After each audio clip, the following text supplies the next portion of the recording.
ഇവിടെ എല്ല് പൊട്ടി, റിസ്റ്റിൻ്റെ അവിടെ ഒരു ഡിസ്ലൊക്കേഷനായി, കാലിൽ ചെറിയൊരു ഹെയർ ലൈൻ ക്രാക്കിംഗ് ഉണ്ടായിരുന്നു. എൻ്റെ പേര് ഷെറിൻ, ബേപ്പൂരാണ് വീട്.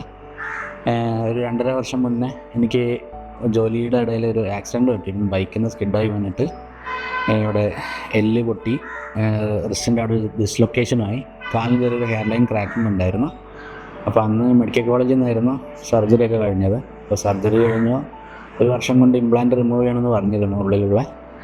അപ്പോൾ അത് ലൈഫിൽ കുറേ കാര്യങ്ങളുമുണ്ട്, ഓരോ സാഹചര്യങ്ങളുമുണ്ട്, എനിക്ക് റിമൂവ് ചെയ്യാൻ പറ്റിയിട്ടുണ്ടായിരുന്നില്ല.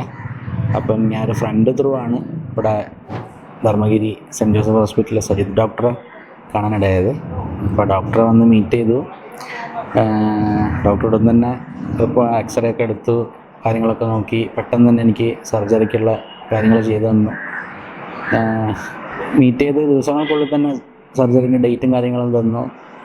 സർജറിയുടെ തലേന്ന് വന്ന് അഡ്മിറ്റായി, പിറ്റേന്ന് രാവിലെ തന്നെ സർജറിയും ചെയ്തു. ഇപ്പോൾ ഇന്നിപ്പോൾ ഡിസ്ചാർജാണ്. ഹോസ്പിറ്റലിലെ എല്ലാ ഇതും കൊണ്ട് നമ്മൾ സാറ്റിസ്ഫൈഡ് ആണ്. ശരിക്കും പറഞ്ഞു കഴിഞ്ഞാൽ സ്റ്റാഫാണെങ്കിലും ഡോക്ടറാണെങ്കിലും ഭയങ്കര നമ്മളെ സപ്പോർട്ട് ചെയ്തിട്ടുണ്ട്. അതുപോലെ ഭയങ്കര ഫ്രണ്ട്ലി ആയിട്ടായിരുന്നു നമ്മളോട് പെരുമാറിയിട്ടുണ്ടായിരുന്നത്.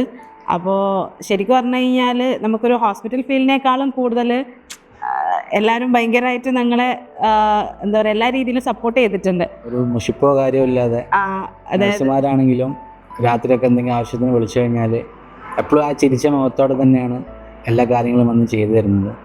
അത് ആ ചിരിച്ച മുഖം കാണുമ്പോൾ തന്നെ നമുക്ക് പകുതി അസുഖം പോയ പോലെ. അപ്പോൾ നമ്മൾ ഫുള്ളി സാറ്റിസ്ഫൈഡ് ആണ്. ശരിക്കും പറഞ്ഞു കഴിഞ്ഞാൽ ഈ ഹോസ്പിറ്റലിൽ വന്നു പെടാൻ പറ്റിയതൊരു ഭാഗ്യമായിട്ട് ഞങ്ങൾ കണക്കാക്കുകയും ചെയ്യുന്നുണ്ട്.